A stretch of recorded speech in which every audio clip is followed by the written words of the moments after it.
Jacob Ed, 97.5, the KSL Sports Zone. Jake Scott, Ben Anderson. Thank you for making us a part of your Monday. What's going on over there, Ben? Doing well. How are you? Oh, living the dream. Good and fresh for a Monday. You? Yeah. How was your wedding? Not your wedding. It was excellent. I did not get married over the weekend, though the people I realized, I got engaged in May. They got engaged like 2 days before me. Oh, and already hitched? Married. I haven't even talked about. Yeah, you haven't set a date yet, right? Not even close. No, I haven't thought about it. You haven't picked the venue? No, haven't looked at a venue. I haven't looked outside since then. It seems so recent to me. So, shout out to them for getting married. Actually, the guy whose wedding I was at, some locals may know him. He went super viral. He carved a map of the United States using the state tree.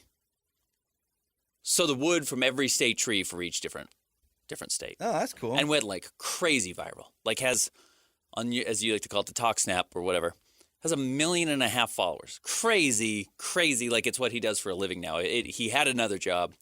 It was so popular, it didn't make sense for him to not quit his job. So that was a life changer for him. I bet he didn't think, oh, that'll be a fun little project.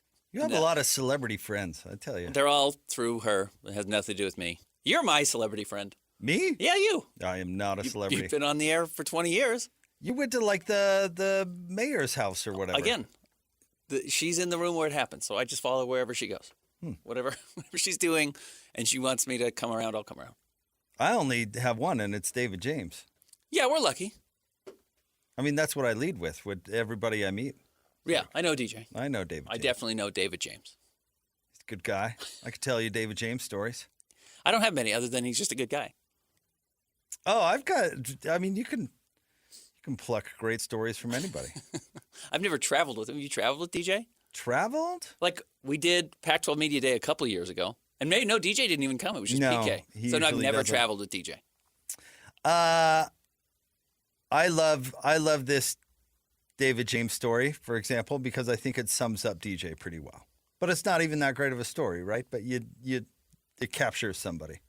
It's when I first started in the business, and we were going out to the airport to meet Mehmet Okur because he had signed a free agency deal, and things were a lot different then, where you would get you could go up to somebody and ask them a question, like the media would. Anyway, sure.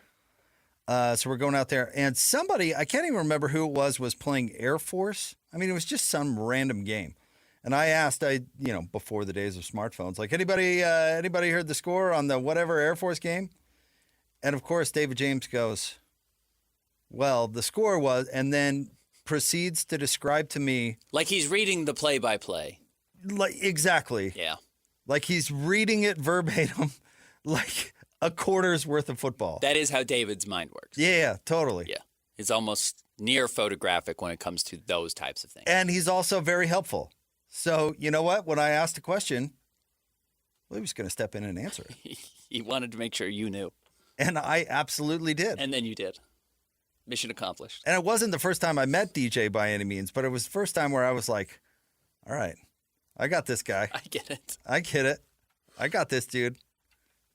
So anyway, you can find David James' story. Okay, you're right. Good stories about anybody. You're right.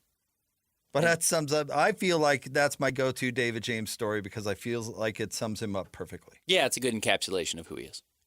And he is that into sports. Like that's not an act. Yeah, he loves this job. Yeah. We all love this job. He loves this job. He does. Yeah.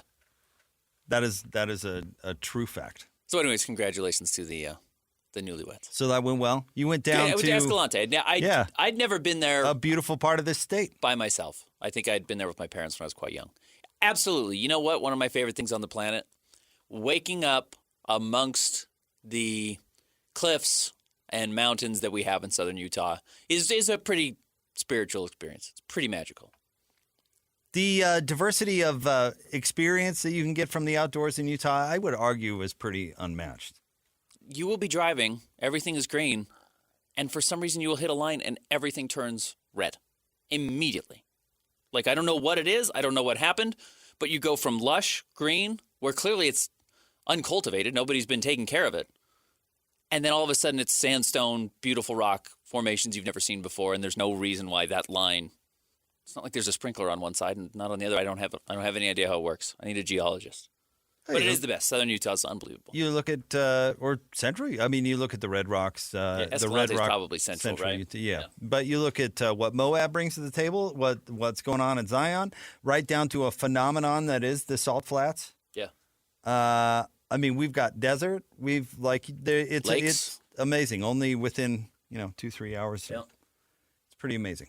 We should run the tourism industry for Utah. I'm telling you, we did that for a couple of years where we did a tour we called it the Tour of Central Utah.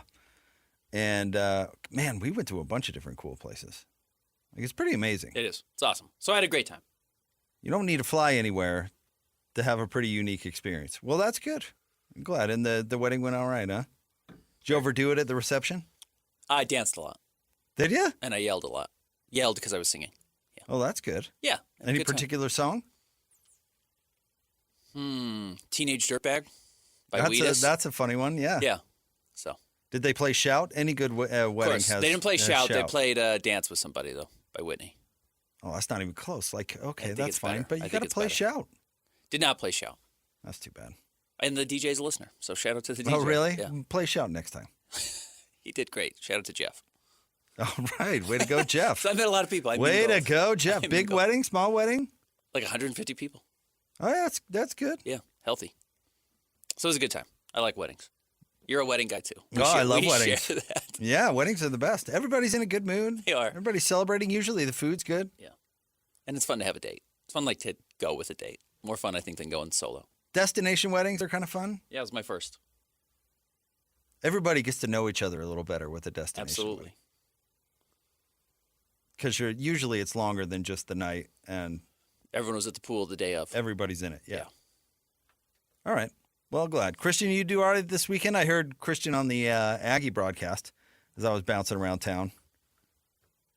Sounded good, buddy. Thanks, man. I appreciate it. My weekend was all right, right up until 2:25 p.m. yesterday.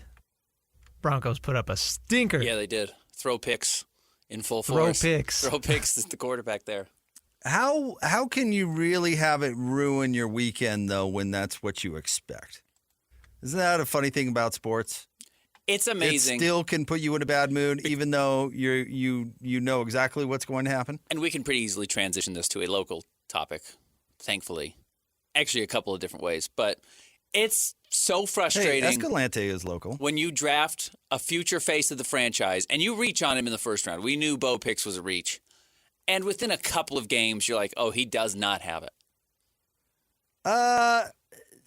You can't make a judgment like that 2 games in. Maybe he has it, maybe he doesn't, but come on. You can usually tell if a guy absolutely does have it. It helps when you can tell a guy does.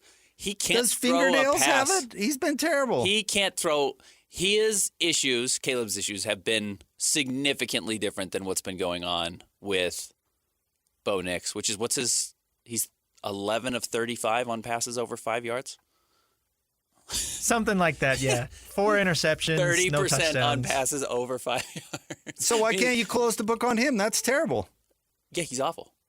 Yeah, that's Bo Nix. Oh, I thought you were talking about Fingernails. Picks. Yeah, no. He can't throw the ball forward, which is, unless you're playing for Georgia Tech 10 years ago or Army or Navy under Kenny and Matalolo, you got to be able to throw the ball that direction. It's really important. So, the offensive line. I mean, Caleb's been bad too, but the offensive line in Chicago's a disaster.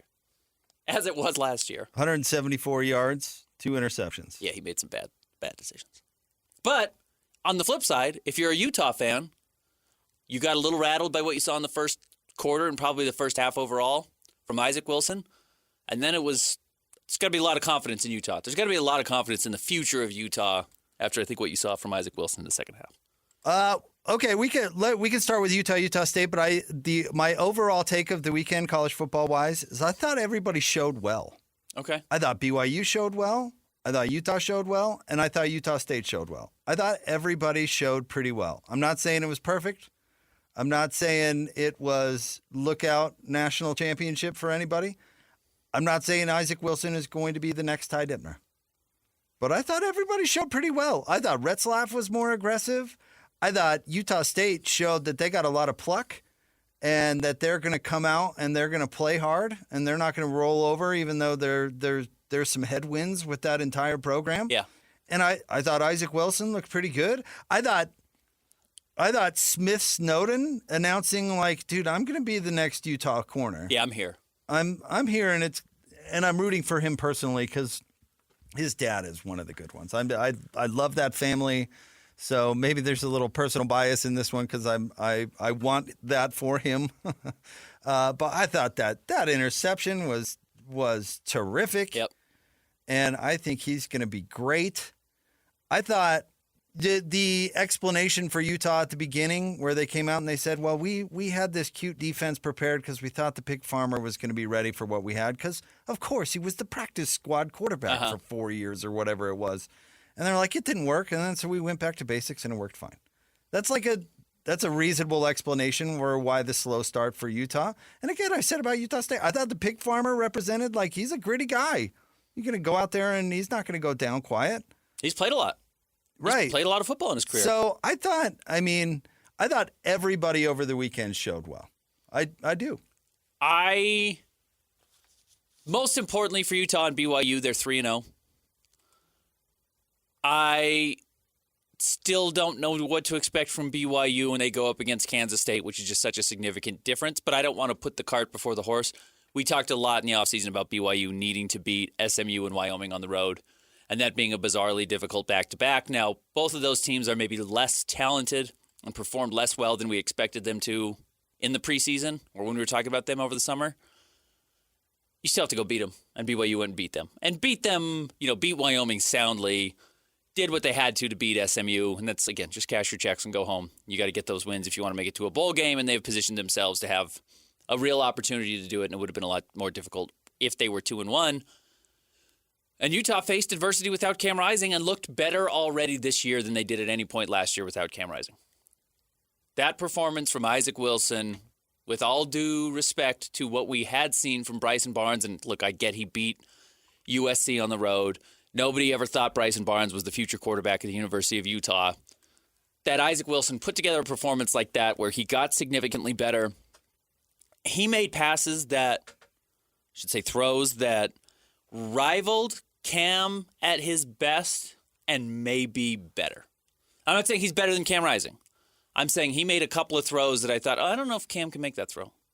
He's got some real arm talent. He's got like some real touch, explosiveness. He's got guts that I'm not sure that he believes in his arm that I'm not sure Cam makes, and maybe that's just because Cam is so smart and is so talented that he doesn't have to make those types of throws because he just makes easier throws and smarter throws. But Isaac makes some really difficult throws that I thought were promising. So to that point, I thought there was growth from both BYU and Utah. And yeah, Bryson Barnes is tough. Utah State's tough. That running game's really good. And Utah had no idea what to do with it. Yeah, I think Isaac Wilson showed that he has arm talent. I think you summed that up pretty well, which was my point about last week when we were talking about who was the better quarterback going in, Bryson Barnes or Isaac Wilson. And it's like, well, what do you need? And we talked about this. I wasn't sure Wilson would get the opportunity to throw the ball that much, and maybe the slow start. He threw the ball 33 times, which is a lot for a Utah quarterback, let alone for a true freshman. But I was concerned they wouldn't let him throw. They'd just hand off all game, and they wouldn't be aggressive, and they'd get intimidated by interceptions. And I don't think that happened. I think they gave him a pretty aggressive game plan to manage and confidence that he could go out and make the throws, and he went out and made them for the most part. I mean, he didn't have the perfect game by any means, but, yeah, he showed better than most true freshmen would show, I would say. So, Cam Rising being a great passer isn't necessarily his thing. So I don't. If Isaac showed maybe he's capable of a couple more throws, I could buy into that. But also, he's got a long way to go before he figures out the other stuff that makes Cam Rising really successful, which is what quarterbacks also really have to figure out. It's if arm talent can take you a long way, but you have to be the complete package to really be the best you can be. You look at guys like Ryan Leaf, and I don't mean to pick on him, but he was all arm talent, and that took him a long way, almost to the Heisman Trophy. But eventually it catches up with you, right? Who was the LSU guy who could throw the whole fleet? Jamarcus Russell, yeah. Russell on his knees or something like that. And then it's like, oh, okay, well, he's not the total package and doesn't have the discipline and all the other things. And it eventually led to him not being the quarterback he could be. So Wilson should still follow Rising around and be like, I got to soak up the toughness and the leadership and the decision-making and all the things that makes Cam Rising an exceptional quarterback. Because it's not necessarily being a dynamic passer. Another goal we had set for Utah, or something we put on their checklist that they needed to figure out, is what that running game was going to look like, and they needed to have it solved by the time they got into Big 12 play. Look, Mekhi Bernard has put together his best back-to-back games by far. Well, he's showing out for the job for sure. But Witt himself said they're not going to give him that many carries. But last week they said he kind of maxed out on the carry front, which really surprised me. And he had 17 against Utah State. If this is what you have to do, though, which is 31 carries between Mekhi Bernard, Mike Mitchell for 200 yards, great. Take it. No question about it. That's terrific production from those two players. Yep. They keep trying to turn Mike Mitchell into the guy. Clearly, they want Mike Mitchell to be that guy. He got some really key third down carries on third and medium that aren't just okay, it's 3rd and 1. You're a big body. Just go, get over the. They were like, no, you have to make a read here. You have to make a cut. You have to put your foot on the ground and get uphill or up the field. And he did. He had his best game, I thought, for Utah as well. If I'm to make a critique about Utah, it's that they still stink on the goal line. God, they stink on the goal line. Yeah. And they got that. When they did the play action pass and threw it to the tight end, I was like, okay, there's a very effective and smart play at the goal line. But even that wasn't easy, He had to make a crazy, miraculous catch just to bring it in. And it's Carson Ryan. I have no idea how you can be bad at one thing throughout generations, but Utah has never been good on the goal line, at least not in modern Utah history. And when they were, do you remember it was Zach Moss dragging guys into the end zone? He would get that first contact and then drag guys in. There's been blips, sure, here and there with guys, but I don't even remember. Zach Moss might have been on the team. He might have been young. They lost to Cal because they couldn't punch it in on the goal line. I think they had 5 tries. I remember that. Because there was a penalty. They lost the game. A whole game, a whole Pac-12 game. Yeah. Against a mediocre Cal team because they couldn't punch it in. It's just been a thing for them. I don't know what it is. At one point, it was a shotgun, but they don't necessarily do shotgun all the time now. No, actually, along those lines, what I was maybe most impressed with Isaac Wilson is how comfortable he is in play action. I really like play action. It obviously works. There's a reason you can do it. If you're comfortable with a true freshman turning his back to the defense and being able to turn around and still make reads, it's really beneficial. And I thought it was. If he can do it, it makes it easy. It makes it easier. Yeah. Because if you get the defense to commit and bite on it, and I thought he did pretty consistently. Then guys are going to be open. But it's a more complex play because it takes longer and he has to turn his back. But You're right. But if he can do it and do it effectively, it makes it easy. And he thought he did, which is impressive from a freshman. Because Utah State thought, just like I did, that Utah's going to hand it off 60 times. So if you can throw some play action in there, it makes it easy. Caleb Lohner caught another touchdown, which I just was not expecting him to be this productive. Good for him. This is one of the first times Utah's had the guy that they've talked about, hey, maybe our 6th tight end will be a real red zone threat, and he actually has turned into that. Yeah, and you know what? I'm certainly I have been wrong about that, but I wonder how long that's going to work. Just because it is gimmicky, did you notice that they didn't hit the Dijon Stanley wheel route? They didn't, because that's never going to be open again. Dijon did drop one that was wide open. Yeah, right. Twice did he drop 2? But Lohner, I wonder how, are they going to try and bump him off the line or what, how do you figure that out? Because you can't just run the 6'8" guy in every single time you're in the red zone and the other team's just going to let it happen. Sure. They're going to recognize as soon as he comes in, the ball's going to Lohner. Yeah, and I do think that there is a reason that they don't play him in the other circumstances because, there's one thing that he can do. Yeah. And if you throw it to him in bounds, then I do think he's going to get severely injured. Maybe. So, I don't know. You know what I mean? Yep. I'll be curious to see how that progresses. But then after questioning, if we were going to see Dorian Singer produce, he did step up. And again, I thought those were some of the throws that I thought, okay, Isaac is making throws that I'm not sure Cam tried. That doesn't mean Cam can't make them, but Cam takes easier throws. And Isaac was like, well, let me fit the ball in this tight little window, and he did it. And that's where Dorian actually was really good and caught the ball. rewarded Isaac for throwing that pass. And so that's some of the chicken or the egg. I know Steve Bartle last week ended up taking some flack because I had said I wasn't sure Utah's wide receivers were going to be as strong as we had expected before the season. So come at me. You don't need to worry about Steve. But I thought Dorian Singer stepped up and showed what he needed to be. Well, we can still admit he only had 5 catches for 66 yards. Sure, so he did. Yeah, he didn't have. I don't think you have didn't have a 180-yard performance. No, by Utah receiver standards, they catch multiple balls in a game, and it's like, wow, look out! But he was good. I didn't want to knock him down either, but I didn't realize people were coming after you and Bartle for that last week. Well, people were going after ridiculous. Bartle because I had asked Bartle on Friday, like, hey, are we going to see these guys show up, or what's the deal? It doesn't seem like Utah has the receiver talent. But how funny is that people grab 5 catches for 66 yards and rub it in your face like, what do you think now, man? Spike the football. 5 receptions for 66 yards. I mean, it's okay. But you know what? Utah falling behind 14-3 was a small blessing because it did make them trust Isaac Wilson. It made them be a little more aggressive, which I do think is beneficial in the long term, no doubt. All right. Top 3 stories of the day, KSLSports.com. Coming up next, we'll get more into to BYU, Wyoming. Stay tuned. Jake and Ben, 97.5, the KSL Sports Zone. Jake and Ben, 97.5, the KSL Sports Zone. Want to remind you about Win Tickets Wednesday. Don't miss your chance to win big every week. This week, you can win a pair of tickets to go see Pitbull at Utah First Credit Union Amphitheater on September 25th. Listen to the KSL Sports Zone all day on Wednesday for your chance to win. Time for the top 3 stories of the day. KSLSports.com, brought to you by J. Brooks Jewelers. 2 locations to serve you, one on Winchester Street across from Fashion Place Mall, the other at Traverse Mountain in Lehigh. All right, Christian, where are we starting today? Number 1, BYU's offense, defense, and special teams dominated Wyoming. Yeah, the Pokes aren't great. But I thought BYU showed some stuff that they didn't show against SMU, which is pretty good news. And I think the defense looks to be reliably good this year. I don't know if Wyoming can run the ball at all. Or maybe they just can't throw the ball. I probably know they can't throw the ball at all because BYU just sold out to stop the run and did so effectively. Right? It was like 33 yards at halftime. Yeah. So, and they were all from the quarterback, just doing read stuff, and picking up some action with his legs. So good for BYU. I thought that was the right approach because, you were not worried about his ability to throw the ball, and when he did, he turned it over.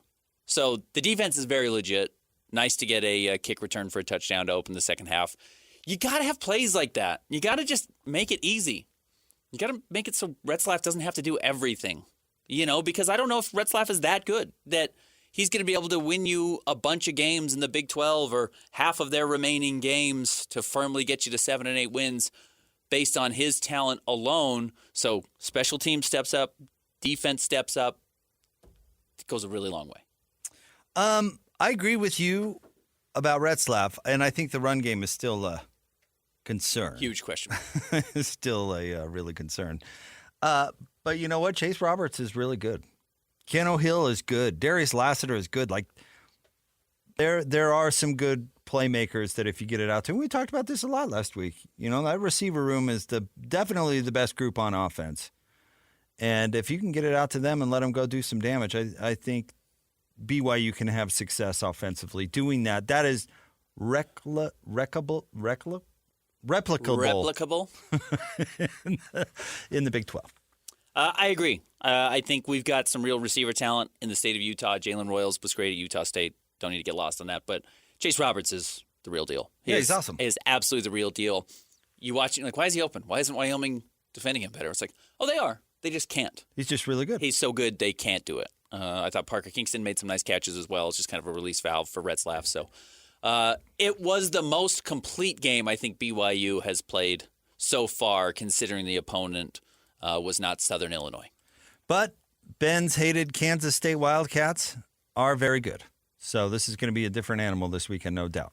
I'm excited for the Big 12 Power Poll tomorrow because there's some results over the weekend that were surprising. Yeah, you're devastated. I am. I had a horrible weekend. And you owe me an apology about UNLV, sir. Yeah, you're right.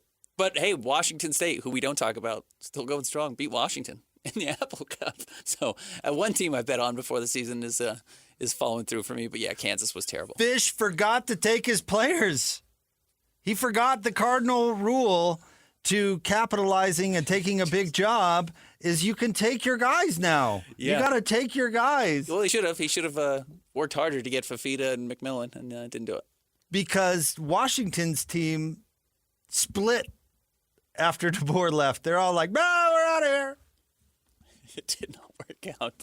That was a bad decision from Fish, what are you doing? But anyways, I thought BYU played well. I think BYU has probably played a little bit better through the first 3 games than I expected them to. I don't think SMU or certainly Wyoming were as good as maybe we thought going into the season, but I did not think that they would go 2-0 in those 2 road games, and they did. So, that's a big deal. Yeah, it's what they needed to do. Agreed. All right, what's next? Number 2, Isaac Wilson settled in and showed potential in his win over Utah State. Yeah, potential, for sure. Had a week to prepare and looked good. He looked better against Utah State on Saturday than Nate Johnson looked ever. Yeah. Oh, yeah. He had a couple of throws, even in the first half when he was not very good, when he was totally out of rhythm and could tell was playing really sped up, probably even more sped up than Utah State was demanding of him.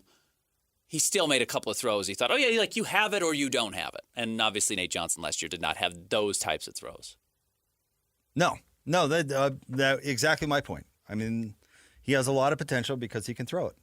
And if Utah can keep him on the roster and develop him and develop an offense around him in whatever determinate amount of time in the future, well, there's a lot of potential there. I will say that. We're going to try and play Witt coming up from his press conference in the second hour today. We do know Witt is just going to hammer his team for the rushing defense. It's not very good. I mean, and a lot of times it was like after contact, Utah State was picking up a bunch of yards. They were just bouncing off guys and then peeling out and getting to the edge and just picking up big chunk yardage and a couple of clear issues defensively on some seam routes that I thought Utah State was running that I don't know if it confused Utah or Utah just didn't have respect for it and got beat that led to a couple of touchdowns. But Witt is not going to love giving up 140 yards, especially 115 to a Faison. That's a very good player. Yeah, well, what's funny, I think you're right on his demeanor because coaches love that. They love after a win that they weren't perfect so they can yell at somebody. Yep. Coaches live for that stuff. They hate the perfect performance because they've got nothing to complain about. But yeah, can't be giving up 115 yards like that when I don't think they were terribly worried about the passing game. And even then, 245 yards through the air. It was productive offensively from Utah State. So to your point, you kind of thought everyone showed well. Utah State showed better than they probably should have. I was about to say, I think that may say more about Utah State than it does Utah, honestly. But I think this is the most confidence I've had in a Utah backup quarterback in a really long time. Because we didn't really get a taste of Cam Rising until, what was it, San Diego State? What was the game when he came in? And then he was just the guy. I'm not sure there was like the waiting in the wings guy, the way Isaac Wilson is going to be waiting in the wings now until he's on the field full time, whether that's next season or whatever. But I would argue, Troy Williams, when they benched him for Tyler Huntley, that was probably a pretty solid backup and position. even then, it's like he was a senior, right? Yeah. This Isaac Wilson should be the guy for at least the next 2 years after this. If he stays. Assuming he stays. He will be the overwhelming front runner with some confidence to be the starter next year. Getting a taste of that in the preseason is not a bad thing for Utah. All right, next. Number 3, the Miami Dolphins are signing Tyler Huntley off of the Ravens practice squad with Tua Tagovailoa dealing with more concussions. He will be the backup, but he will be a legitimate NFL contract player, no longer on the practice squad for the Ravens. Good, because I think he's shown well enough to deserve a run in the NFL as a backup or whatever. I mean, he's shown he can win games and that he's a good teammate, and I'm glad. I think it's terrific. Maybe he'll learn a little something from Boy Wonder McDaniel, the reality TV star. Going around, meeting people, getting a better familiarity with the offenses around you can only be helpful for Tyler Huntley. And the fact that he was the first guy. I mean, he was the guy they signed. Yeah. Tua's got the first kind of major long-term injury at quarterback this year. Am I right? Am I missing anybody? And as soon as there was a backup needed, Tyler was the guy. So good for him. That means, he's right there. He's right on the cusp. How long is Tua out? They don't know. He's already seeing a concussion specialist to try and work to get back on the field. Again, whatever he needs. If he doesn't ever want to come back, don't come back. It sounds like he does want to come back. That's up to him. I obviously fearful of his next concussion. Yeah, He's had 4 in 2 years. I know, but taking whatever you need has not been the strength of the situation when it comes to concussions. Does that make any sense? I mean, you almost contradicted that by saying, like, he's working with a specialist to get back as fast as he can. It's like, remember when Sidney Crosby missed, like, a year? Uh-huh. Because it's like, okay, I got to get this. I got to make sure I'm right. Yeah. So, I don't know. That's the complicated part. So, all right. Well, I hope he gets the opportunity to play. I really do. Big time. All right, stay tuned. Jake and Ben will have more coming up next. 97.5, the KSL Sports Zone. Jake and Ben, 97.5, the KSL Sports Zone. This segment is brought to you by Peach Doors and Windows. Amazing home transformations begin with Peach, where 5-star reviews are the norm. Call them today for your free in-home estimate, 801-566-1255, Peach Doors and Windows. Also want to remind you to nominate the youth sports volunteer you know for the Hercules Hero of the Week. Submit your nomination at kslsports.com/contest and listen every Thursday afternoon to JJ and Alex for the winner. Help us celebrate the efforts of those volunteers making an impact with the Hercules Hero of the Week, sponsored by Hercules First Federal Credit Union and Beehive Meals. The Bengals and the Ravens are both 0-2. Who are you most surprised by? Man, probably Probably the... They both have losses to the Chiefs, so factor that in. Probably the Ravens? But yeah, the Ravens lost to the Raiders. To the Raiders, which is rough. But I never really... I wasn't... I mean, the Bengals lost to the Patriots in week 1. It's not like either of them has both 2 great losses. And it wasn't really buying the Derrick Henry thing to the Ravens. But yeah, Lamar Jackson shouldn't be losing to the Raiders at home, probably ever. And you know I love Minshew Mania as much as the next guy, but... They are both like literally an inch away from being 1-1 probably in these games, or at least, there was the toe out of bounds for the Ravens on that Thursday night to open the NFL season. We don't know what happens when they go to overtime or if they go for 2 or whatever, and then yesterday, the Bengals, it was like 4th and long. They pick up a PI on what would have ended the game because I think it was the safety comes down and just hits him a little early. I thought it was kind of a soft call, to be honest with you. But I get it. You got to throw the flag. And because there's a real chance the Chiefs could have been 0-2, but that's how difficult football is. To throw into the mix on disappointing 0-2 or surprising 0-2, I guess is how you put it. What about the Jags? And the reason I bring that up is because, you're already closing the book on throw picks. Uh-huh. I don't think you can close the book on a player after game 2, but I also think you can't announce a player has arrived for a couple of years, honestly. And I think everybody was really quick to say that Trevor Lawrence was a guy. And I always thought it was a little premature.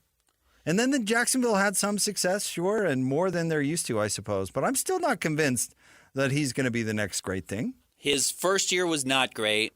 He led the league in picks. Second year, he's a Pro Bowler. Makes it back now again, Pro Bowler. So is Tyler Huntley. I saw that. It doesn't mean anything anymore. Yeah. He was a Pro Bowler. Better last year. But man, his second year still his best year is 25 touchdowns, 8 interceptions.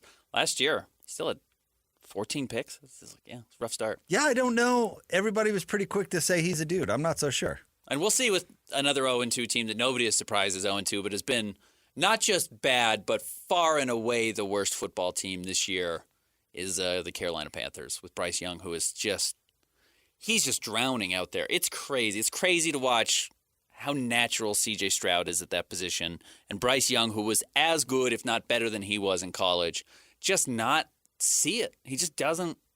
Rolls out, and he just holds onto the ball and gets obliterated. It's crazy. Well, he has a terrible team. He does have a terrible team, and Houston Texans, has a pretty great team. Yeah, are not terrible. The Giants are pretty terrible, though. Yeah. They might be worse than the Panthers. Oh, I don't think so. I don't know. They just lost to the Commies. The Commies are terrible. Commies didn't score a single touchdown. It was 7 field goals. 7 field goals. That has to be close to the record. So it's a little in the weeds here, but it's the first time a team has scored 3 touchdowns, not allowed a touchdown, and then lost in regulation. Okay. I like that somebody's lost in overtime in that game. But yeah, that was shocking. I was just kind of going through the box scores. I was driving home yesterday, and so I was catching up, and I just saw that field goal. It was just every page was field goal. I didn't watch this game. How do you score 3 touchdowns and not get a single point after? But I guess they missed the first point after, and then were chasing it for the rest of the game? Playing catch up. Jeez. That is terrible. And then maybe the most surprising 2-0 team, because they have been utterly dominant. They are plus 62 right now. The Saints have been incredible through 2 games and just smoked the Cowboys, who looked very good in week 1. Snapped the Cowboys' 16-game home winning streak. See, I've always kind of liked Derek Carr people have been trying to close the book on Derek Carr forever, and he still finds a way to come back. Now, he didn't leave the Raiders well. I didn't really like the professionalism on the way out the door. Yeah. So, but I've always thought that Derek Carr was a better player than he got credit for. How about that? Now, again, they beat Carolina, who I was just talking about as the worst team, but they crushed them 47-10 to start the season, and then 44-19 against the Cowboys. Cowboys should have a good defense. They had one of the best defenses last year, right? One of the better defenses. Apparently not. Apparently not. 44 points. And Alvin Kamara, 4 touchdowns. Yeah, Jamal Williams had 40 yards. So. Rashid Shaheed, Weber State guy. Yeah, there's some there. And, of course, did Taysom play? Yeah, Taysom played. He had a catch. Shaheed has 2 touchdowns in 2 games, doing the thing that he does, which, again, it's just like, well, there's no replacement for flat-out speed, but he is just a straight line. It's reliable, and if you throw the ball over the top, he will catch it. But 4 catches, 96 yards. Maybe our show needs to jump on board with the Saints. Okay. Should we adopt that as our team? Maybe that should be our it's team. It's going to be the kiss of death. They're going to go 2-15 probably, this year. But I do love Jamal Williams. And Rashid Shaheed is great. And Taysom, the fact that he's still making a bunch of money in the NFL and being kind of that slash role is pretty amazing. Maybe we got to jump on board with the Saints. What do you think? I mean, Christian can't move off the donks fast enough. I am in the market, yeah. Zach Wilson's going to be your starting quarterback in week 4. I It's hope only so. about to get exciting. Maybe they'll go with Stidham. When did you get so... Now, hey, I don't know if Bo Nix is going to be... I mean, he's probably going to be terrible, but when did you get so down on Bo Nix? Oh, I'm trying to prop up Caleb Williams. So I got to run off be all the other rookies. down on everybody else? All the other rookies have to be bad, so Caleb doesn't look as bad. Because I drank the Hard Knocks Kool-Aid. Well, I'll tell you this. I hope Penix gets in for the Falcons if what's-his-name's going to be so worthless. What's tonight's game? It's the Falcons. It's Falcons. my whole fantasy team. Falcons-Eagles. Everything relies on tonight. You better throw it to Drake London 15 times. Or I'm going to be upset. Probably going to be the Eagles here. Probably going to be a good one for the Eagles. All right, stay tuned. We're excited. Coming up next, we're going to talk to Ryan McGee. He's a senior writer at ESPN, but he's also co-host of the world-famous Marty and McGee podcast, and world-famous. It started as a radio show there in Charlotte. So we'll talk to him coming up next, 97.5, the KSL Sports Zone. Jacob Ben, 97.5, the KSL Sports Zone. We are very excited about our next guest. Let's get out to the zone phone. He is a senior writer at ESPN, but he is co-host as well of the world-famous Marty and McGee podcast. He's Ryan McGee with us on Jake and Ben. What's going on, Ryan? Thank you very much. I'm going to tell Marty you call us world famous because that might be a first. So we appreciate that. It's true. It's true. We just honestly, and people ask me all the time. Marty and I've been friends for 20 years, which I hope you can sense on the show because we like each other. We're friends, but we literally, with zero exaggeration, been doing the show almost 10 years now. And whether we're on TV, radio, whatever, when we walk off the set or out of the studio, we look at each other, and he every week goes, "You think we'll get to do it again next week?" And I go, "We'll see." Because we keep waiting on somebody to go, "Wait, have we made a clerical error and let these guys do this for this long?" So I appreciate the support. Yeah, somebody hasn't checked the payroll in a while, and they're just like, "Yeah, we're like the guy with the stapler in Office Space." They're exactly like, "Have we been paying this guy for all these years?" Well, you know what? That afterthought has consistently been Texas. It seems like for the last decade and a half in college football, but. This feels the most Texas is back that I've felt in a long time. Am I wrong on that? No, and it's not just the fact that to me, they have the Heisman Trophy favorite in Quinn Ewers. But, meanwhile, all they have is a Manning on the bench, right, who just came in and looked like a Manning last weekend when, unfortunately, Quinn Ewers was hurt and will probably – Arch Manning's going to start the game this week too. But, no, I'm with you. I'm so reluctant on it because I've been burned so many times on the Texas is back thing. But, I saw him in person last year twice. I watched him go into Alabama and just push Alabama around. And so it's just now it's not just that their first 22 are good. They're incredibly deep. And, and Steve Sarkisian, it's funny, I don't know Sark that well. Marty knows him better than I do. But this year at SEC Media Days, I had a chance to sit down and chat with him for a long time. And the last time I talked to him, was when he was at USC, and his life was just a mess, and he was a mess. And that's not who this guy is anymore. So, yeah, I'm curious. We're definitely going to be taking Marty McGee. We're going on the road, all the for the TV show, and we're going to Texas at some point. And I can't wait to get there. I've been in a couple of years to get there and get a sense for the actual feeling in the building. But, yeah, that's a really, really long way of saying I think they're back. I think they're number one for a reason because, they're the one team I've looked at this year that I don't know that I can see many flaws. As you know, conference realignment is hit hard out here, and BYU now is going into is in year 2 in the Big 12, and Utah is in year 1. So handicap the new look league for us. What teams are you liking maybe to come out and get that playoff berth? Well, I like the Utes a lot. Any crazy? So I was looking at this is how my brain works. I started looking at it today. So the last time that Utah and Oklahoma State, actually they played once, 1945. Utah, they weren't the Utes yet, had a completely different mascot, and Oklahoma State was Oklahoma A&M. and then I went back and looked at the other game. It's like 1940. Was the first time that BYU played Texas Technological College. And they have played a handful of times over the years, but, I think that's the year Pinocchio came out in a movie theater. So it's just I love doing this. And it's really interesting. Like last week we were talking about the fact that a couple weeks ago Texas and Michigan had never played football. They had played one game ever, and they had never played during the regular season. And so, yeah, this week – we've got USC at Michigan, and it's not a Rose Bowl. And it's in September. It's taking my brain a long time to process this. But I have felt like a lot of people, because Oklahoma State is, long time established in that conference and obviously got a good team coming back and all those things. I like Mike Gundy a lot. I'm always reluctant to pick Oklahoma State to win the conference because they always seem to figure out a way to mess it up. It's always been that way down there. And so I've had Utah circled all year and going into the year. And it's interesting watching these people in certain regions become educated on other programs. I don't know that the people in the Big 12 understand Utah's been really, really good at football for a long time and playing in Rose Bowls and winning conference championships over multiple conferences. And, I feel that way in my corner of the world. I went to Tennessee, and Tennessee's going to Oklahoma this weekend. And Tennessee people, they know Oklahoma is good at football, but they don't really know. They don't really pay attention to it because it's not in their corner of the world. And so now when you drive up to that stadium and there's a half a dozen statues of guys that won Heisman trophies, all of a sudden you go, oh, I think they might be pretty good at football. We talk a lot, obviously, because we've covered Utah and BYU. They seem to change conferences every handful of years.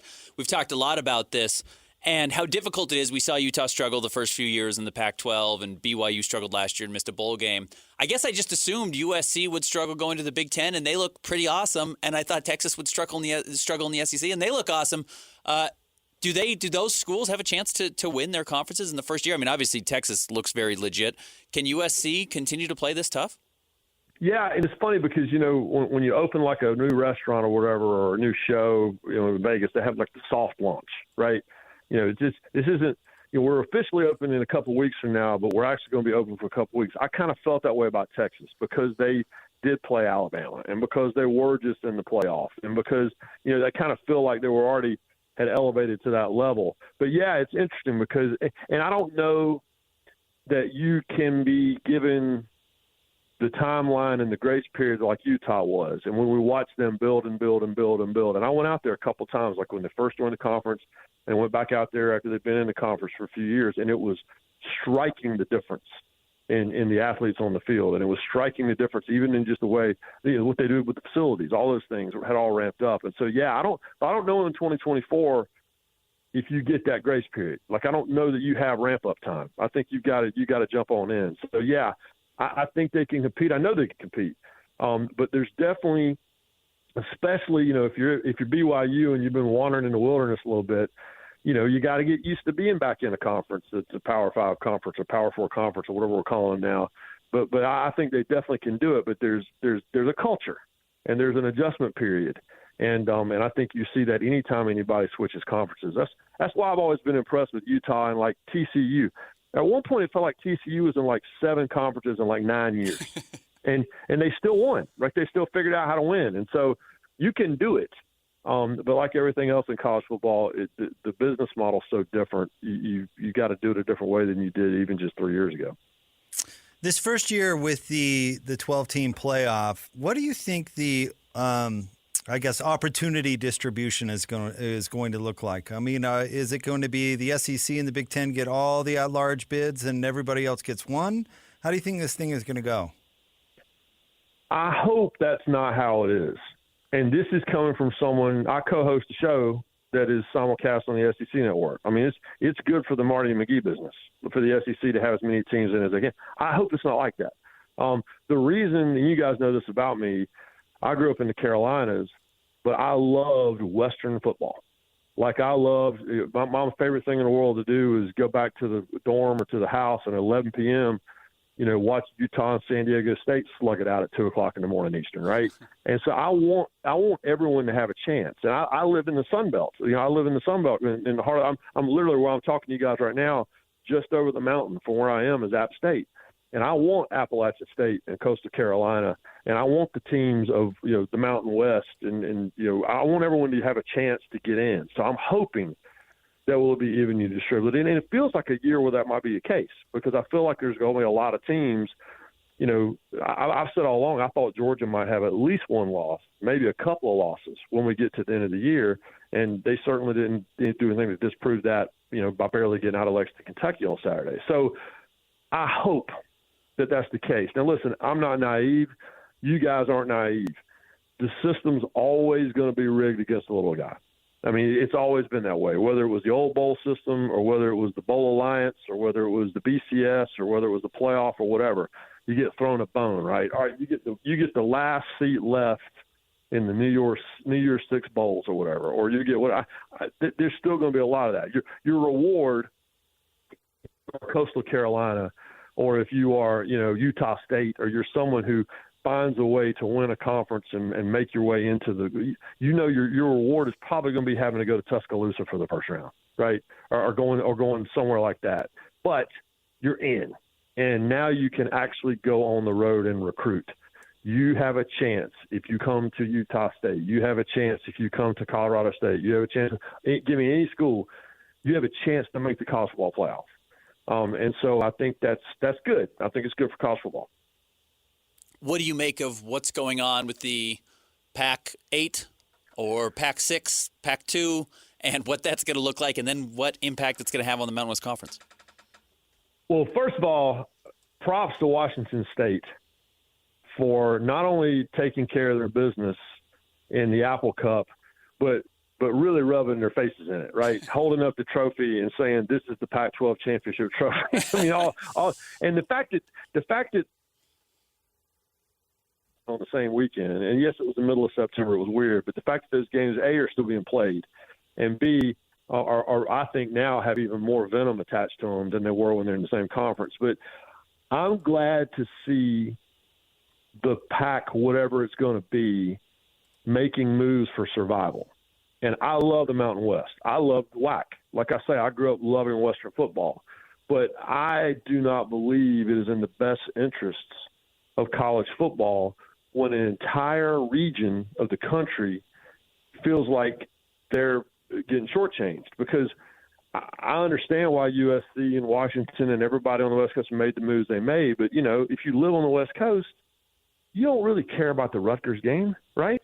You don't really care about playing Maryland. You don't.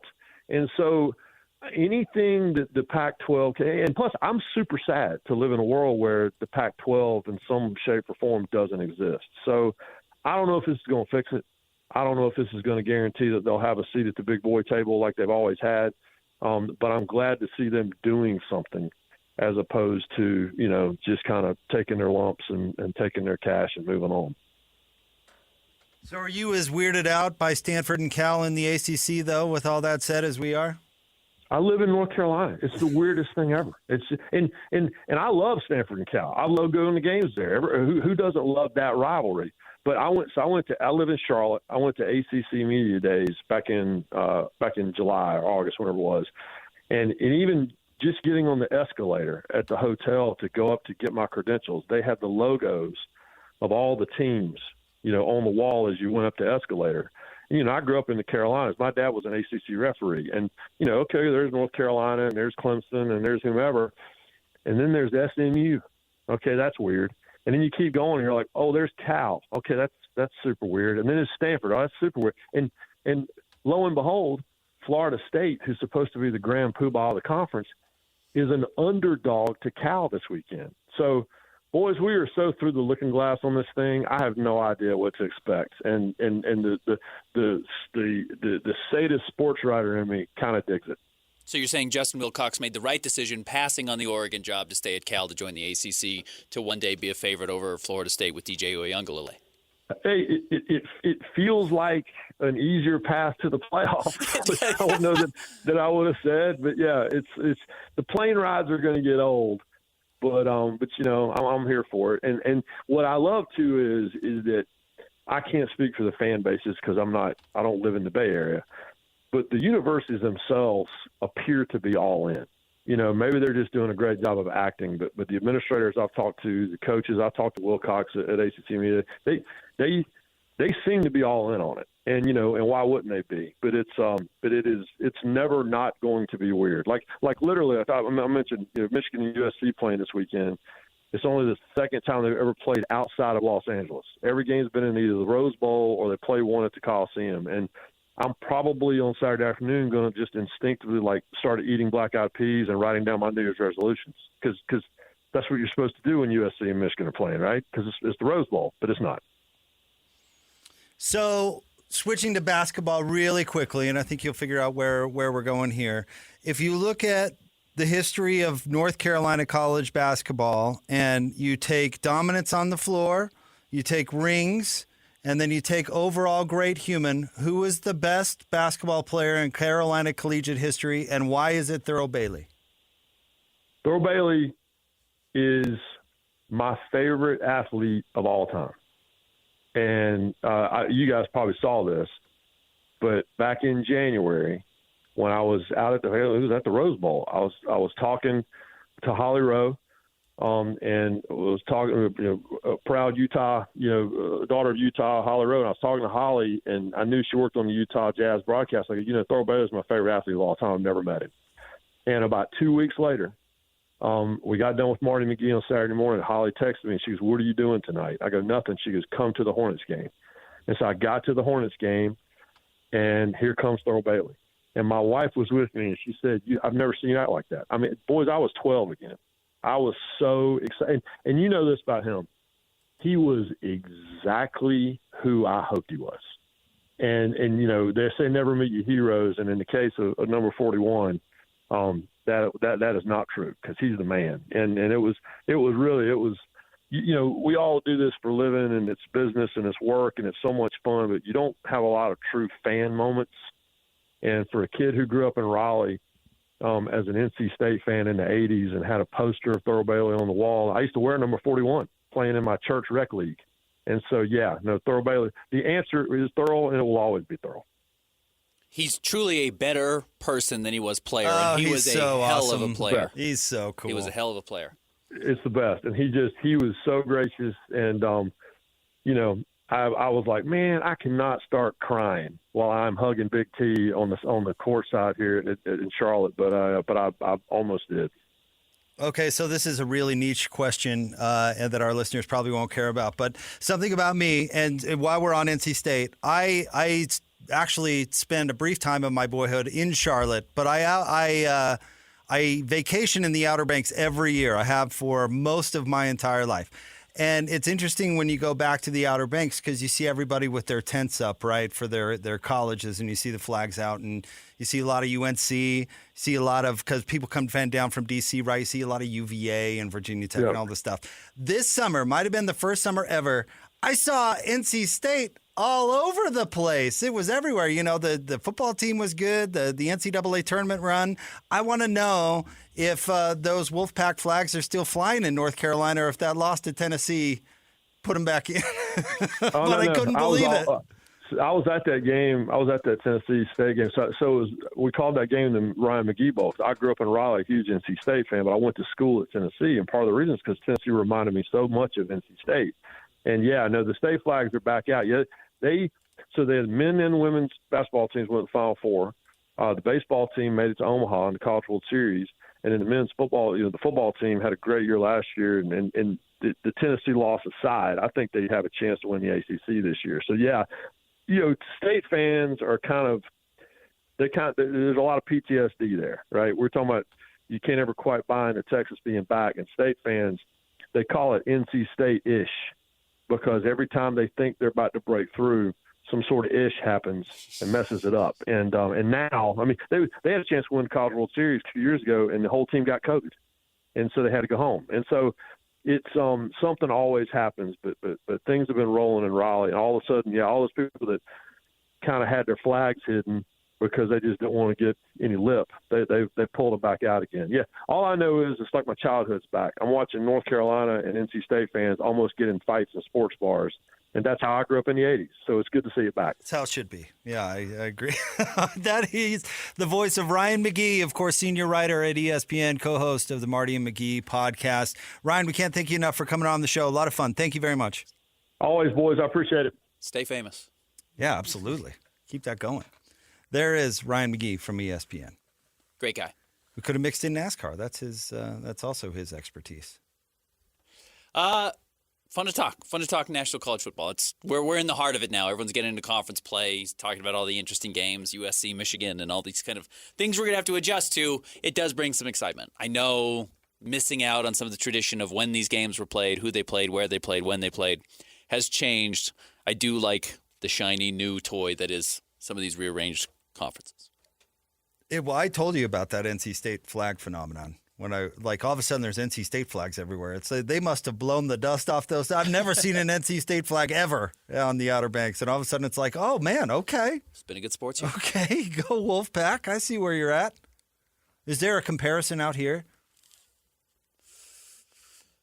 I don't know. Are we going to see some Utah Archers stuff flying? They just won the second consecutive Professional Lacrosse League championship.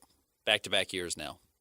So shout out to the Archers for back-to-back PLL titles. I bet you after Mac beat BYU for the first time, there was a lot of trunks opening up and the dust being blown off the Ute flags. Back-to-back years, 34-31. Right. Is that what it was?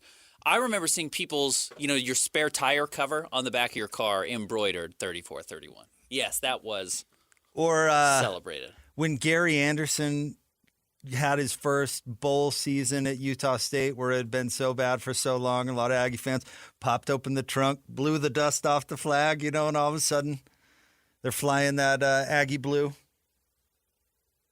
It's going to be Jazz flags if they're not careful. No, in all honesty, if we want to, salvage a serious topic out of kind of a joke, it's why it's important not to have your down cycles be so long. Yeah. Like, people are understanding about down cycles in pretty much every level of sport that you watch. But if you're down for 10 or 15 years, you can really do damage. It doesn't mean the fans go away, but it does mean, still even now, if you look at the pecking order of sports in North Carolina, college sports specifically, NC State is way behind Duke and North Carolina. Yeah. Because they just haven't won at the same clip. in really either sport. And that's saying something because North Carolina football hasn't exactly been great. So everybody understands the down cycle. Don't let your down cycle be decades. Yeah. You have a couple years, bounce back. That's why I think the Jazz probably can't go much more than one more year. But it's honestly why I think changing coaches is such a detriment. Now, if you have the wrong coach, you got to move on for whatever reason. Like, I certainly understand that. But I do think some of these situations where we see – I saw somebody making the argument that, what's his name, the former Ute should never have been fired at Florida. Oh, why am I going blank right now? Sorry, Ben. This is a thought off the top of my head. No, Urban's quarterback coach, who was then his offensive coordinator, Dan Mullen. Mullins, yeah. Married TV sports reporter from Utah. Anyway, I saw somebody throwing out that argument, and I thought to myself, yeah, probably right. Yeah. If you've got a decent coach, but, a couple things go wrong and they don't live up to expectations, patience probably is better in the long run, because when is the next time Florida's going to be good? They're going to move on from another coach this year. They've let good become the enemy of perfect, and as a result, they've gotten worse and worse every year. Right. Yeah. And the cycle has killed itself. Maybe we, and I say we because I do think it's a community thing that we are loyal to coaches. There's not a lot of what am I looking for here, Ben? Like enemies at the gate when it comes to coaches. Like we are patient here. Jerry Sloan was here forever. Kyle Whittingham's been here forever. Lavelle Edwards was here forever. Been here forever. Kalani's now been here for a long time. 100%. Quinn Snyder was here forever. Yeah. Like, we are pretty patient when it comes to that sort of thing, and I think it works out better than not. Now, if you've got Ty Corbin that's not the right fit, you have to be smart enough to move on, and he actually probably got more time than was needed, if you get my drift. But I think, like, if you find the right guy, don't get – the best thing Chris Hill probably ever did was not fire Kyle Whittingham. And I think I feel the same way about Kalani, which is at one point Kalani was so obviously – the best available coach for BYU's parameters. If you had moved off of him after 3 years or whatever, when they had that really low season, you realize you were hiring the next guy who was lower than Kalani on the post when you were making that first hire. So you can just continually get worse and worse, especially at a place like BYU, which actually is somewhat similar to Florida. I'm not saying in their history, but the idea that like there was this expectation. And because there's an expectation for BYU, it's how you live off the field. For Florida, it's that you have to have an X amount of wins. You kind of set these hard standards for people to live by that not everybody's actually a candidate for that job. And you can just get worse and worse and worse. So I think consistency is it can be to a benefit if you have a good coach. Yeah. Maybe not perfect, but good. But, I mean, Napier has been terrible at Florida. That should be a layup win. A place to win, Florida. Like USC. USC was terrible for 15, not terrible, but bad for 15 years because they cycled in and out of the wrong coaches. Honestly, look at Sark's success. Maybe if they had been a little more patient with him and his troubles, maybe he could have righted the ship. I don't know. Maybe that's not fair. But he's turning into being a pretty good coach. Ironically, when he's not yelling at ushers or whatever, graduate assistants or whatever he did last year. The team that is doing this is the team that just beat Florida, which is Texas A&M, who always fires a coach thinking the next good guy's out there, or that they should be winning at a level that they're actually not capable of winning at. No. And they are always cycling through kind of okay coaches to get to the next great coach. It's like, you're never great. Yeah, you will accidentally beat Alabama every once in a while because you get enough cracks at the bat, you're going to connect at some point, and then you think, well, that should be the expectation, and it's totally out of whack. But Florida should be able to win pretty easily. If I were Texas A&M, I would be tired. And you know what? Arkansas runs this risk too. Don't be somebody's retirement job. Don't grab a big name from somewhere because you paid them $1 zillion and they're going to come in and do nothing because they're retired. Like Coach Cal going to Arkansas might just be terrible because he doesn't care anymore because it's his retirement job. His last gig. Oh, it would be the mistake that Ohio State could make if they fire Ryan Day and get who's their offensive coordinator now? Chip Kelly to step in and be the head coach. And it's like Chip is just like, this is my last job. This is it. It's my last couple of years. They could absolutely do something like that. Took that job to not be the head coach. Right. And said it. But if they end up going in that direction, if Ryan Day has a couple of bad losses and then they just hand it to Chip Kelly, yeah, you've got the retirement job, and then all of a sudden you've dropped a step. We want to remind you about the BYU preview show coming up. Sorry, Christian, as I struggle to find it. He joined Hans and Scotty. Apologies. Coming up on Wednesday from noon to 3 at Chubby's Cafe in Vineyard for the BYU preview show, 576 North Mill Road. Come taste for yourself what set Chubby's Burgers apart from the rest. That's the location in Vineyard with Hans and Scotty on Wednesday. Kyle Whittingham coming up next. We'll hear from Coach Witt in his weekly press conference straight ahead, 97.5 The KSL Sports Zone. Jacob Ben, 97.5 The KSL Sports Zone. Win lunch from KSL Sports Zone and Cafe Rio on Taco Tuesday. Listen every Tuesday for your chance to win a $20 Cafe Rio gift card. Learn more about Taco Tuesday and the great deals available every week at CafeRio.com. That's awesome. What a great promotion. Coming up tomorrow. I love Tuesdays. I love Taco Tuesdays. I love Cafe Rio. I don't know if you noticed, but Cafe Rio, quite popular around here. Still good. That's a tune-in right there. Tune in to win. All right, it's time to hear from Coach Witt. His weekly media press conference on Mondays. We'll let you hear it right now. All right.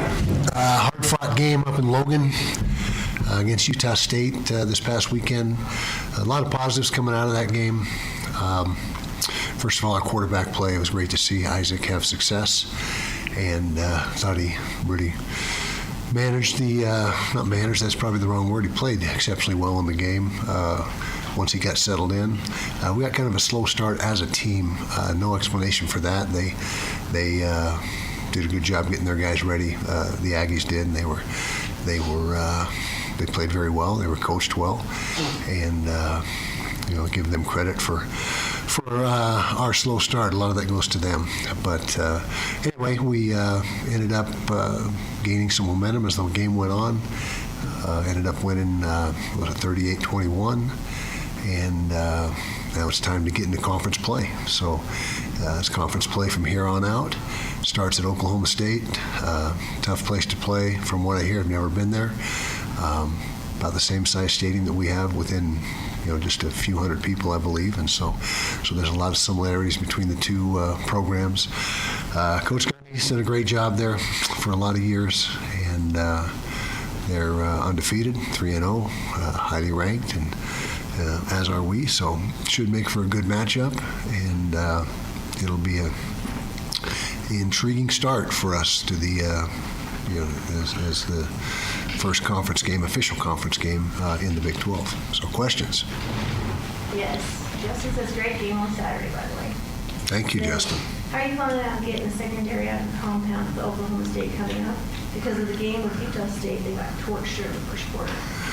They got torched, huh? Yeah. Okay, well, we give Utah State some credit. They made some terrific catches in that first quarter. First half, I guess you could say.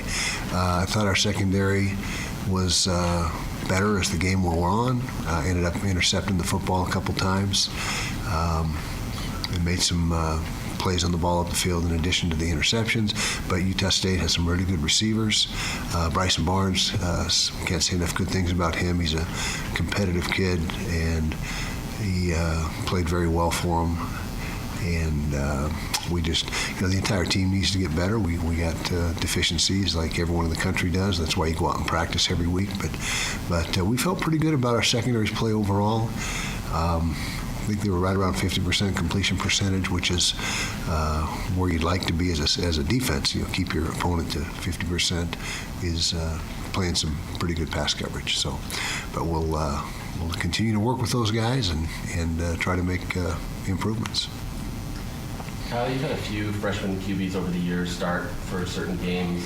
When you're looking at Isaac, what does progression look like to you, and how has he kind of tracked in kind of your estimation of who he is as a QB? Well, progression is better numbers, numbers that are improving. I thought he had his best, and this is his first, obviously, start and opportunity to have all the reps during the practice week and get completely tuned up for the game. So that's what you look for is the statistical part of it. His QBR was pretty good for the game for a true freshman. He needs to continue to gain command of the offense. Coach Ludwig's offense is not the easiest offense to learn, but once you get it, it's very effective. And so he's just continuing to attack whatever that learning curve and become more comfortable with all his reads and the checks and there's a lot of, not only in the throw game but in the run game, there's a lot of checks that need to be made in the run game, and he's just continuing to get better and better at that. After watching the tape, what did you identify as the reason the run defense somewhat struggled there against Utah State? I would say for the game itself, we were not bad, not our usual. What they come away with, 140 or 130 yards rushing, which is typically more than we give up. But I give a lot of credit to that running back. He was physical. He had good speed, good quickness. He ran with violence, and he's going to gain a lot of yards this year. He's a quality back, and that's probably as much as anything else in the game is. That guy and his ability. But I thought once the defense settled in, we got a lot stingier in the run game and played much more effectively down the stretch. Coach, you obviously Kai Bernard settling in seems to be an RB1, but are you seeing encouraging signs from Mike Mitchell? Yes, we are.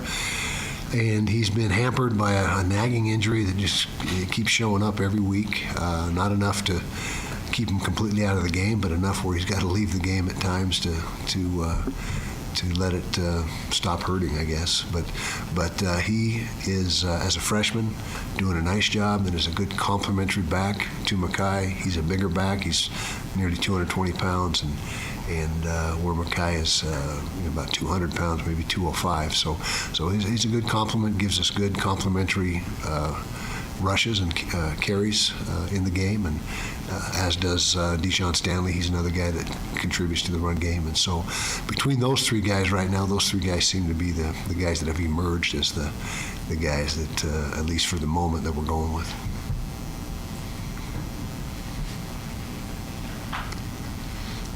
Okay, we've talked a lot about Caleb Lohner and his pass catching abilities and all that, but are you seeing maybe differences in how teams are going against you when he's in the field goal kicking, or what advantage does that give to have him there with his height? His height, that is the advantage. I mean, he's 6'7" plus, giant wingspan, so that adds to the elevation he gets, and he's a great leaper. So you put all that together, and that makes him very effective at that role, that particular role in PAT field goal block. He's got his hands on two of them now. Well, would have got to. I think Van got the first one in the game last week, but Caleb looked like it was right on track for him to get it had Van not got the tip. But anyway, he's effective in that role, and I think you're going to see him become more and more of a factor offensively as the season wears on. Remember, he's never, well, I wouldn't say never, but he hasn't played much football in his life, and it's been several years since he has. And you saw that nice catch, and Isaac threw a great ball, by the way. That's just how you draw that up, is to throw it up where only he can get it, which was the result in the game this past weekend. And we're going to try to continue to expand his role and give him more opportunities. And he is really a tough, eager, has great desire to be successful, and so that's a big part of it, and that's why he's off to a good start, is because of his attitude. Kyle, as you sort of mentioned that it seems like the plan is to have Cam play. For the past 2 weeks, what conversations have you had with him in terms of protecting himself and going into this game, specifically conference play? You've also mentioned that you need him to win this conference. What things are you looking for in terms of what he might put on tape or how he needs to protect himself going forward? Well, what he needs to put on tape is just what he's been doing for us really ever since he took over. I mean, he's a terrific quarterback. When he's on his game, he's typically in the top 10 in the nation in QBR, which again is the barometer that I personally feel is the most accurate and best way to assess quarterback play. And yeah, more of the same as far as your answer to or your question. What have we talked about as far as getting out of harm's way? Just doing a better job of that, and it goes against his grain. He's a tough, competitive guy, as I've said dozens of times, and it just is not natural for him to turn anything down. But he's got to. He's got to be able to do that. You mentioned offensive line play was kind of hot and cold for a couple weeks of the season. Is that still the case? Have you seen them solidify in certain areas, and where are they still deficient? Well, it was kind of like the rest of the team. They were not real good in the first quarter. Offensive line, that was their worst quarter of the game this past weekend. But once that was over with and we started to get into a groove, they played exceptionally well and probably played their best football of the season. The last three quarters of the game, we rushed for, almost 230 yards and 5.4 a carry, I believe it was. So what we talked about a couple weeks ago in here, the balance that we're looking for and the ability to run the ball over 5 yards a clip, 200 plus yards a game. That's exactly what happened in this game, although it didn't start out very good. We were very average at best in the first quarter. Coach, Junior Tafuna, Keanu Tanavasa seem to be really disruptive on the interior. Yeah. Is that kind of what you're hoping to see out of them this season? Absolutely. Thought they played their best game of the season. And I say that it's only 3 games in, but of the 3 games, those 2 guys really did an excellent job this particular game. And not only from a production standpoint, but their leadership is incredible. Those 2 guys are vocal. They have an infectious type of leadership that wears on, that rubs off on everybody else. And it's not only in games, it's a practice as well, in the weight room, everything they do. Those guys come into the facility with a great attitude. They're upbeat. And like I said, they're exactly the kind of guys you want playing for you. That is Coach Witt and his weekly press conference. When we get the sound turned around, we'd like to get it for you on Mondays here on Jake and Ben. Want to remind you to join Hans and Scotty coming up Friday from noon to 3 at Rough Tough, 2252 West President's Drive in West Valley City, America's finest custom seat covers. And Friday, that means Coach Mack and Alema. So Coach Mack's the best. I love it. Still has it. Love Fridays. Man, he is the best. Alema, too. Alema's here, too. Kidding. All right, stay tuned. Jake and Ben, we'll wrap up the show next. 97.5, the KSL Sports Zone.